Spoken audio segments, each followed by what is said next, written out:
ప్రభువు నామానికి స్తోత్రం. ప్రతిరోజు వినడం ద్వారా ఒక సంవత్సరానికి బైబిల్ చదవడానికి ఈ ఛానల్ సహాయపడుతుంది. Please subscribe and support. హృదయపూర్వక ధన్యవాదాలు. నేటి వేద భాగం న్యాయాధిపతులు 17వ అధ్యాయము. మీకా అనునొకడు ఎఫ్రాయిమీల మన్యదేశములో నుండెను. అతడు తన తల్లిని చూచి, నీ యొద్ద నుండి తీసుకొనిన రోకలు, అనగా నీవు ప్రమాణము చేసి నా వినికిడిలో మాట్లాడిన ఆ 1100 వెండి రోకలు నా యొద్దనున్నవి. ఇదిగో నేను వాటిని తీసుకొంటినని ఆమెతో చెప్పగా, అతని తల్లి, నా కుమారుడు యెహోవా చేత ఆశీర్వదింపబడునుగాక అనెను. అతడు ఆ 1100 రోకలను తన తల్లికి మరలా నీయగా, ఆమె పోత విగ్రహము చేయించుటకై నా కుమారుని చేత తీసుకొనిన ఈ రోకలను నేను యెహోవాకు ప్రతిష్ఠించుచున్నాను, నీకు మరలా అది ఇచ్చెదనెను. అతడు ఆ రోకలను తన తల్లికి ఇయ్యగా, ఆమె వాటిలో 200 పట్టుకొని కంసాలికి అప్పగించెను. అతడు వాటితో చెక్కబడిన ప్రతిమా స్వరూపమైన పోత విగ్రహమును చేయగా, అది మీకా ఇంట ఉంచబడెను. మీకా అను ఆ మనుషునికి దేవమందిరం ఒకటి ఉండెను. మరియు అతడు ఏఫోదును గృహదేవతలను చేయించి తన కుమారులలో ఒకని ప్రతిష్ఠింపగా, ఇతడు అతనికి యాజకుడాయెను.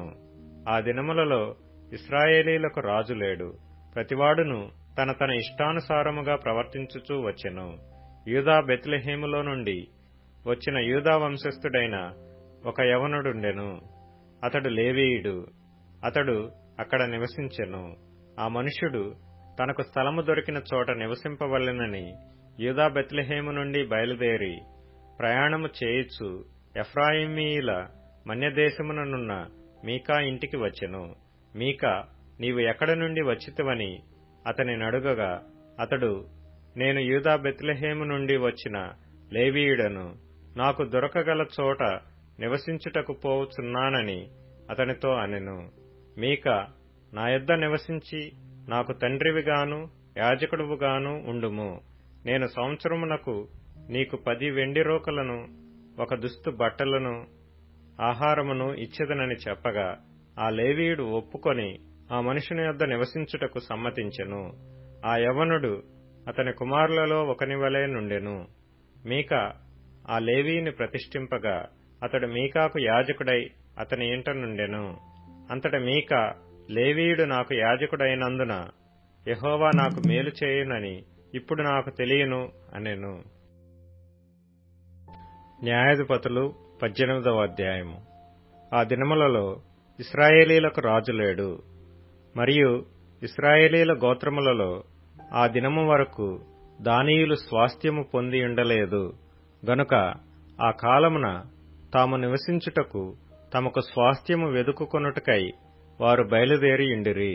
ఆ దేశ సంచారము చేసి దానిని పరిశోధించుటకై దానీయులు తమ వంశస్థులందరిలో నుండి పరాక్రమవంతులైన 5 మనుషులను జొర్యా నుండియు ఎష్తాయేలు నుండియు పంపి, మీరు వెళ్లి దేశమును పరిశోధించుడని వారితో చెప్పగా, వారు ఎఫ్రాయిమీయుల మన్యముననున్న మీకా ఇంటికి వచ్చి అక్కడ దిగిరి. వారు మీకా ఇంటి యొద్దనున్నప్పుడు లేవీయుడైన ఆ యవ్వనుని స్వరమును పోల్చి ఆ వైపునకు తిరిగి, అతనితో, ఎవడు నిన్ను ఇక్కడికి రప్పించెను? ఈ చోటున నీవేమి చేయుచున్నావు? ఇక్కడ నీకేమి కలిగియున్నదని అడుగగా, అతడు మీకా తనకు చేసిన విధము చెప్పి, మీకా నాకు జీతమిచ్చుచున్నాడు, నేను అతనికి యాజకుడనై ఉన్నానని వారితో చెప్పెను. అప్పుడు వారు, మేము చేయబోవు పని శుభమగునో కాదో మేము తెలుసుకొనున్నట్లు దయచేసి దేవుని యొద్ద విచారించుమని అతనితో అనగా, ఆ యాజకుడు, క్షేమముగా వెళ్ళుడి, మీరు చేయబోవు పని యెహోవా దృష్టికి అనుకూలమని వారితో చెప్పెను.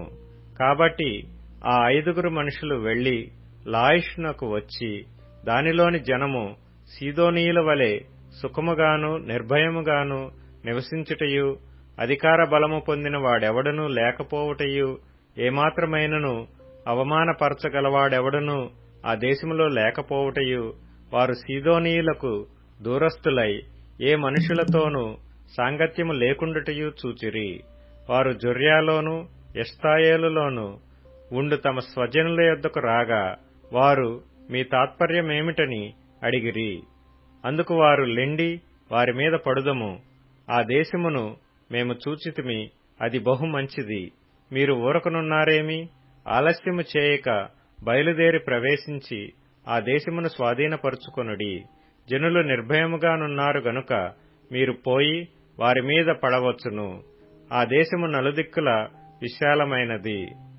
దేవుడు మీ చేతికి దానిని అప్పగించును. భూమిలోనున్న పదార్థములలో ఏదియూ అచ్చట కొదువలేదనిరి. అప్పుడు జొర్యాలోను ఎష్తాయోలులోను ఉన్న దానీయులైన 600 మంది యుద్ధాయుధములు కట్టుకుని అక్కడ నుండి బయలుదేరి యూదాదేశమందలి కిర్యత్యారీములో దిగిరి. అందుచేతను నేటి వరకు ఆ స్థలమునకు దానీయుల దండని పేరు. అది కిర్యత్యారీమునకు పడమటనున్నది. అక్కడ నుండి వారు ఎఫ్రాయిమీల మన్య ప్రదేశమునకు పోయి మీకా ఇంటికి వచ్చిరి.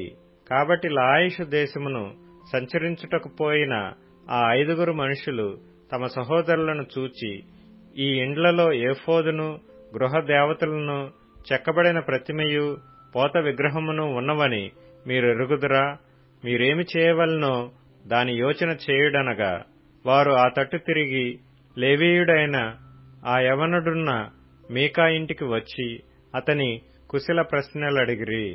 దానీయులైన ఆ 600 మంది తమ యుద్ధాయుధములను కట్టుకుని గవిని వాకిట నిల్చుండగా, దేశమును సంచరించుటకు పోయిన ఆ 5 మనుషులు లోపలికి చొచ్చి ఆ ప్రతిమను, ఏఫోదును, గృహ దేవతలను, పోత విగ్రహమును పట్టుకొనిరి.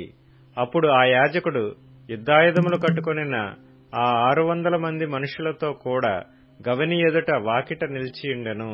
వీరు మీకా ఇంటికి పోయి చెక్కబడిన ప్రతిమను, ఏఫోదును, గృహ దేవతలను, పోత విగ్రహమును పట్టుకొనినప్పుడు ఆ యాజకుడు, మీరేమి చేయుచున్నారని వారినడుగగా, వారు, నీవు ఊరకుండుము, నీ చెయ్యి నీ నోటి మీద ఉంచుకొని మాతో కూడా వచ్చి మాకు తండ్రివిగాను యాజకుడువుగాను ఉండుము. ఒకని ఇంటివారికే యాజకుడివై యుండుట నీకు మంచిదా? ఇశ్రాయేలీలలో ఒక గోత్రమునకును కుటుంబమునకును యాజకుడివై యుండుట మంచిదా అని అడిగిరి. అప్పుడు ఆ యాజకుడు హృదయమున సంతోషించి ఆ ఏఫోదును, గృహదేవతలను, చెక్కబడిన ప్రతిమను పట్టుకొని ఆ జనుల మధ్య చేరెను. అట్లు వారు తిరిగి చిన్నపిల్లలను, పశువులను, సామాగ్రిని తమకు ముందుగా నడిపించుకొని పోయిరి. వారు మీకా ఇంటికి దూరమైనప్పుడు మీకా పొరుగిండ్ల వారు పోగై దానీయులను వెంటాడి కలుసుకొని వారిని పిలవగా, వారు తమ ముఖములను త్రిప్పుకొని, నీకేమి కావాలెను? ఇట్లు గుంపు కూడనేలా అని మీకాను అడిగిరి. అందుకతడు, నేను చేయించిన నా దేవతలను, నేను ప్రతిష్ఠించిన యాజకుని మీరు పట్టుకొని పోవుచున్నారే, ఇక నా యొద్ద ఏమున్నది? నీకేమి కావాలననుచున్నారే, అదేమన్నమాట అనగా, దానీయులు, నీ స్వరము మాలో నెవనికిని వినబడనీయకుము, వారు ఆగ్రహపడి నీ మీద పడుదురేమో. అప్పుడు నీవు నీ ప్రాణమును, నీ ఇంటివారి ప్రాణమును పోగొట్టుకుందువని అతనితో చెప్పి తమ త్రోవను వెళ్లిరి. వారు తనకంటే బలవంతులని మీకా గ్రహించిన వాడై తిరిగి తన ఇంటికి వెళ్లిపోయెను. మీకా చేసుకొనిన దానిని అతని యొద్దనున్న యాజకునిని వారు పట్టుకొని సుఖముగాను నిర్భయముగాను ఉన్న లాయిషు వారి మీదికి వచ్చి కత్తివాత వారిని హతము చేసి అగ్నిచేత ఆ పట్టణమును కాల్చివేసిరి. అది సీదోనుకు దూరమైనందునను వారికి అన్యులతో సాంగత్యమేమీయూ లేనందునను వారిలో ఎవడనూ తప్పించుకొనలేదు. అది బేత్రెహోబునకు సమీపమైన లోయలోనున్నది. వారొక పట్టణమును కట్టుకుని అక్కడ నివసించిరి. ఇశ్రాయేలుకు పుట్టిన తమ తండ్రి అయిన దానును బట్టి ఆ పట్టణమునకు దాను అని పేరు పెట్టిరి. పూర్వము ఆ పట్టణమునకు లాయిషు అని పేరు. దానీయులు చెక్కబడిన ఆ ప్రతిమను నిలుపుకొనిరి. మోషే మనుమడును గిర్షోను కుమారుడునైన యోనాతాననువాడును వాని కుమారులను ఆ దేశము చెరపట్టబడు వరకు దానీయుల గోత్రమునకు యాజకులయ్యుండిరి. దేవుని మందిరము షిలోహులోనున్న దినములన్నిటినూ వారు మీకా చేయించిన ప్రతిమను నిలుపుకొనియుండిరి. హెబ్రీయులకు రాసిన పత్రిక 13వ అధ్యాయము. సహోదర ప్రేమ నిలువరముగా ఉండనీయుడి. ఆతిథ్యము చేయ మరవకుడి. దానివలన కొందరు ఎరుగకయే దేవదూతలకు ఆతిథ్యము చేసిరి.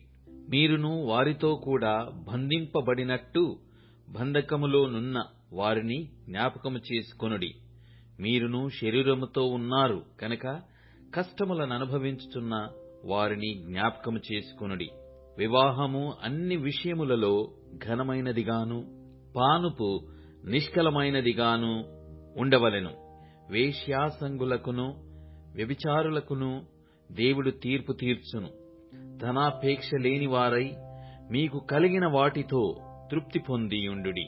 నిన్ను ఏమాత్రమును విడువను, నిన్ను ఎన్నడును ఎడబాయను అని ఆయనయే చెప్పెను గదా.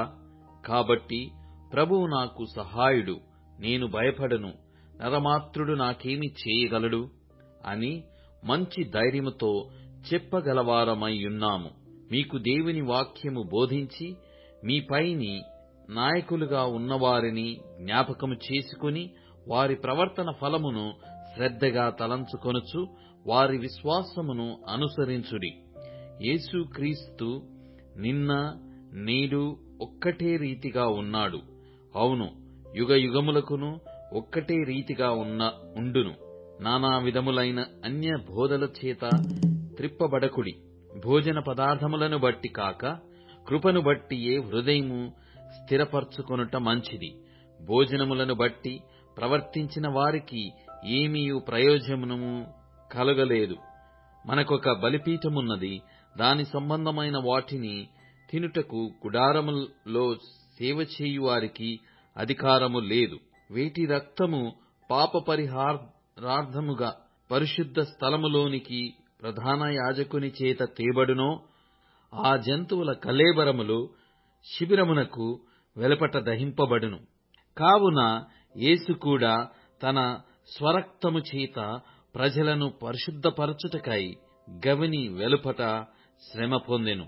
కాబట్టి మనమాయన నిందను భరించుచు శిబిరము వెలుపలికి ఆయన యుద్ధకు వెళుదము. నిలవరమైన పట్టణము మనకిక్కడ లేదు గాని ఉండబోవుచున్న దాని కోసము ఎదిరి చూచుచున్నాము. కాబట్టి ఆయన ద్వారా మనము దేవునికి ఎల్లప్పుడూ స్తుతియాగము చేయుదము. అనగా ఆయన నామమందు ఒప్పుకొనుచు జిహ్వా ఫలము అర్పించుదము. ఉపకారమును ధర్మమును చేయ మరచిపోకుడి. అట్టి యాగములు దేవునికిష్టమైనవి. మీ పైని నాయకులుగా ఉన్నవారు లెక్క ఒప్పచెప్పవలసిన వారి వలె మీ ఆత్మలను కాయుచున్నారు. వారు దుఃఖముతో ఆ పని చేసిన ఎడల మీకు నిష్ప్రయోజనము గనక దుఃఖముతో కాక ఆనందముతో చేయునట్లు వారి మాట విని వారికి లోబడియుండుడి. మా నిమిత్తము ప్రార్థన చేయుడి. మేమన్ని విషయములలోనూ యోగ్యముగా ప్రవర్తింపగోరుచు మంచి మనస్సాక్షి కలిగియున్నామని నమ్ముకొనుచున్నాము. మరియు నేను మరి త్వరగా మీ యొద్దకు మరల వచ్చునట్లు ఇలాగు చేయవలెనని మరి ఎక్కువగా మిమ్మును బతిమాలుకొనుచున్నాను.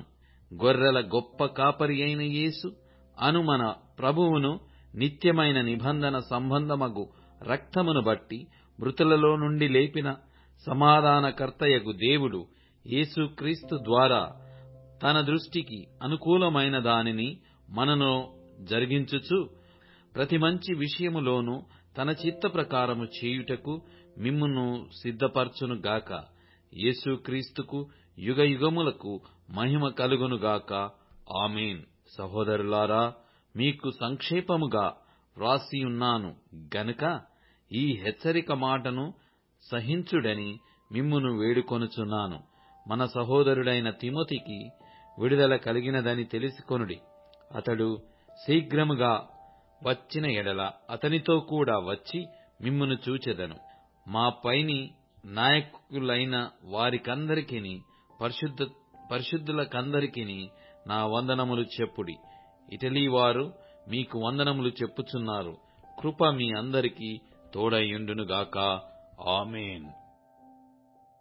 కీర్తనల గ్రంథం 115వ కీర్తన.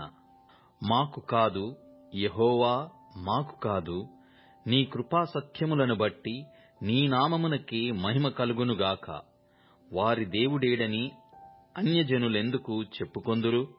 మా దేవుడు ఆకాశమందున్నాడు, తనకిచ్చ వచ్చినట్లుగా సమస్తమును ఆయన చేయుచున్నాడు. వారి విగ్రహములు వెండి బంగారువి, అవి మనుషుల చేతి పనులు. వాటికి నోరుండియు పలుకవు, కన్నులుండియు చూడవు, చెవులుండియు వినవు, ముక్కులుండియు వాసన చూడవు, చేతులుండియు ముట్టుకొనవు, పాదములుండియు నడువవు, గొంతుకతో మాటలాడవు. వాటిని చేయువారును వాటి యందు నమ్మికయుంచు వారందరును వాటి వంటి వారయ్యున్నారు. ఇశ్రాయేలీయులారా, యెహోవాను నమ్ముకొనుడి. ఆయన వారికి సహాయము, వారికి కేడెము. అహరోను వంశస్థులారా, యెహోవాను నమ్ముకొనుడి. ఆయన వారికి సహాయము, వారికి కేడెము. యెహోవా యందు భయభక్తులు గలవారారా, యెహోవా యందు నమ్మికయుంచుడి. ఆయన వారికి సహాయము, వారికి కేడెము. యెహోవా మమ్మును మర్చిపోలేదు, ఆయన మమ్మును ఆశీర్వదించును. ఆయన ఇశ్రాయేలీయుల నాశీర్వదించును, అహరోను వంశస్థుల నాశీర్వదించును. పిన్నలనేమి పెద్దలనేమి తన యందు భయభక్తులు గల వారిని యెహోవా ఆశీర్వదించును. యెహోవా మిమ్మును మీ పిల్లలను వృద్ధి పొందించును. భూమి ఆకాశములను సృజించిన యెహోవా చేత మీరు ఆశీర్వదింపబడినవారు. ఆకాశములు యెహోవా వశము, భూమిని ఆయన నరులకిచ్చియున్నాడు. మృతులను మౌన స్థితిలోనికి దిగిపోవువారును యెహోవాను స్తుతింపరు. మేమైతే ఇది మొదలుకొని నిత్యము యెహోవాను స్తుతించెదము. యెహోవాను స్తుతించుడి.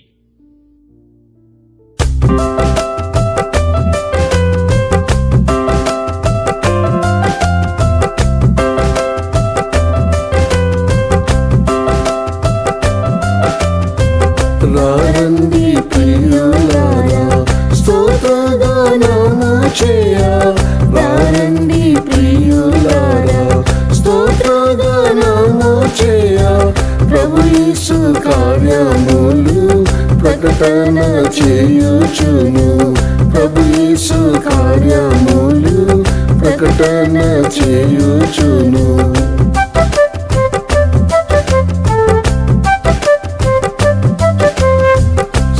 యేసు వచ్చినాడు, ప్రాణమునిచ్చినాడు. యేసు వచ్చినాడు, ప్రాణమునిచ్చినాడు. మృత్యువుని జయించి స్వాతంత్రమిచ్చినాడు. మృత్యువుని జయించి స్వాతంత్రమిచ్చినాడు. రారండి ప్రియులారా, స్తోత్రగానము చేయ. రారండి ప్రియులారా, స్తోత్రగానము చేయ. ప్రభు యేసు కార్యములు ప్రకటన చేయుచును. ప్రభు యేసు కార్యములు ప్రకటన చేయుచును.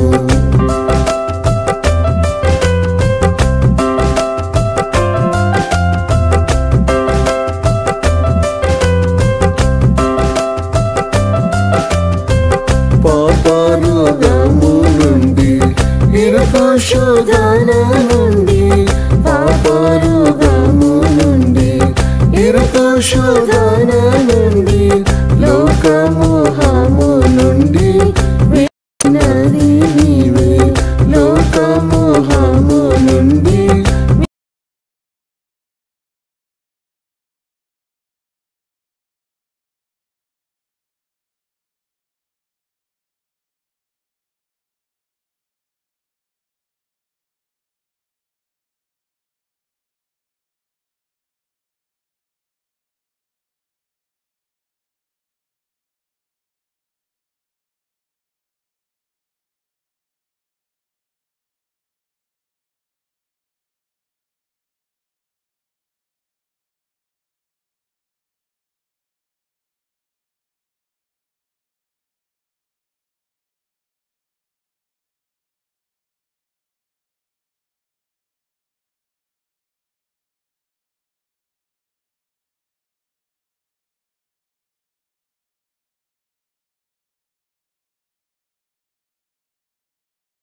కార్యములు ప్రకటన చేయుచును.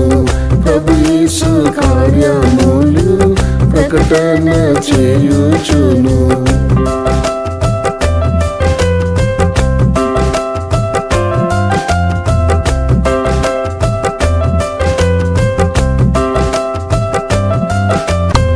ప్రాణనాథుని కొరకే పేరాశతో జీవించి, ప్రాణనాథుని కొరకే పేరాశతో జీవించి, నానావిధ శ్రమలుంది సంసిద్ధముగా నిలుతుం. నానావిధ శ్రమలుంది సంసిద్ధముగా నిలుతుం. రారండి స్తోత్రగానము చేయ, రారండి ప్రియులారా స్తోత్రగానము చేయ. ప్రభు యేసు కార్యములు ప్రకటన చేయుచును. ప్రభు యేసు కార్యములు ప్రకటన చేయుచును.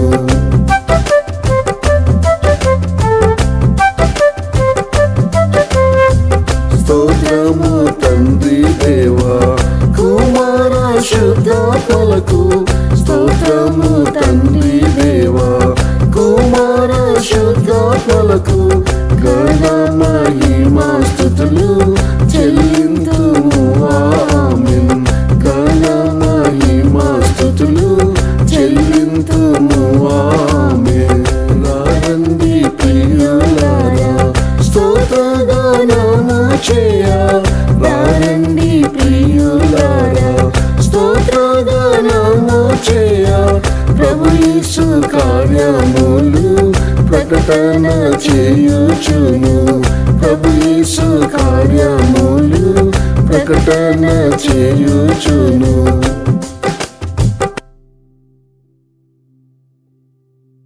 ఇప్పుడు tune in, Spotify, Amazon music మరియు యూట్యూబ్ మ్యూజిక్ లో కూడా అందుబాటులో ఉంది.